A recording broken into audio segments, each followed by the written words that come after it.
खुलुमबाय स्टुडिअ दं आंकिलिकां ब्रह्म नगाव जिल्लानि सिङाव थानाय सालफारा ओनसोलाव इउबिपिनि मोनसे हानजाया बिसायख'थि फोसावदिं मेल खुंनाया जानानै थाङो।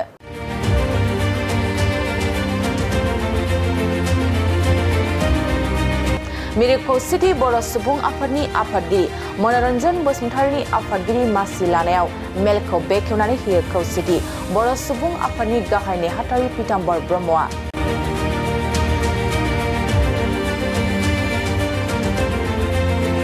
बे मेलावनो BKWSनि CEM मिहिनेश्वर बसुमतारि बिथाङा बाहागो लानानै बिटिआर बायजोआव थानाय बर'फोरनि जेंनाखौ खम समनि गेजेराव गामि सोसननाय जायोब्लानो रां बावजा बांहोनानै मोनसे लासै लासैनो सुस्रांनो थाखाय आखायाव लादों आरो सोलोंथाइ हा हुनि जेंनायाबो जोबलांगोन होननानै गोबां मेहेरगोनां बिबुंथि लाखियो।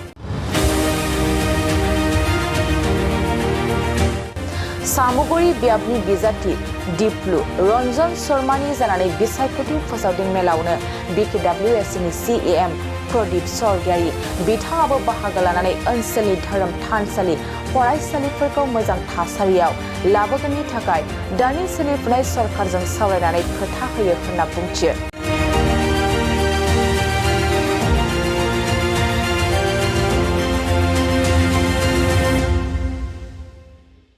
लोगोसे बे मेलाव बर' कसारी अनसाय गाव हायुङारि खुंथायनि गाहाय मासिगिरि अनिल बसुमतारि बिटिआर बायजोनि बारगाव बिएलटिनि गाहाय नेहाथारि बिस्टिराम नार्जारि मिरु इउबिपिनि लोगो आफादगिरि रन्जन बर' ललित चन्द्र बर' गुवाहाटी कामरुप मेट्र' इउबिपि जिल्लानि गाहाय नेहाथारि सनि बर' मिरु इउबिपिनि मावख' नेहाथारि बानेश्वर गयारि आरो मावथि सोद्रोमाफोरजों लोगोसे ओनसोलनि गोबां रायजो राजाफ्रा बाहागो लाफायो। खौसेथि बर' सुबुं आफादनि जानानै नैबे सालपारा ओनसोलाव जोङो मोनसे मेल जोङो बे ओनसोलनि रायजो राजाफोरखौ लानानै जिरायदों।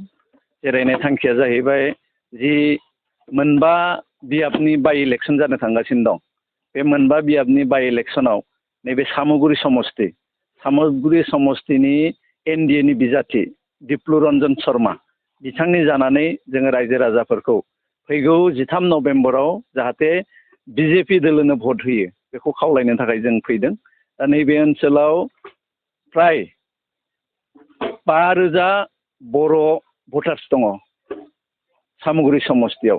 बे 5000 जि बर'फोरनि भटार्स बे भटार्सफ्रा जाहाथे BJP दोलोनो भट होयो बेखौ जोङो खौसेथि बर' सुबुं आफादनि जानानै जोङो खावलायदों।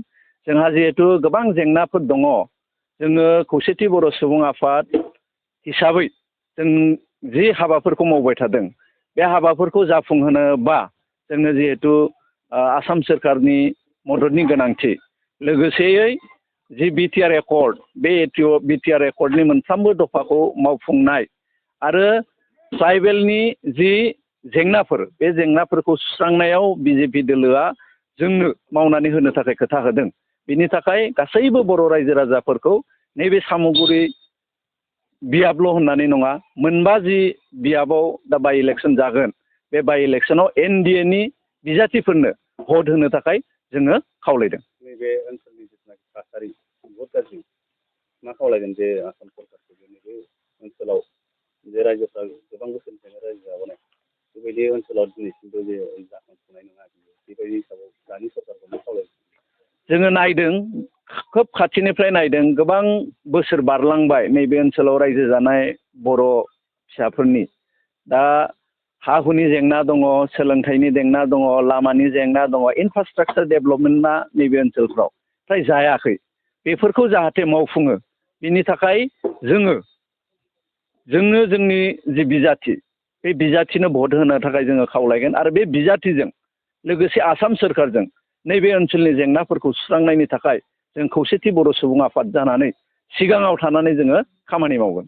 3079 जानबुं नाम्बाराव कल खालामनो हागोन।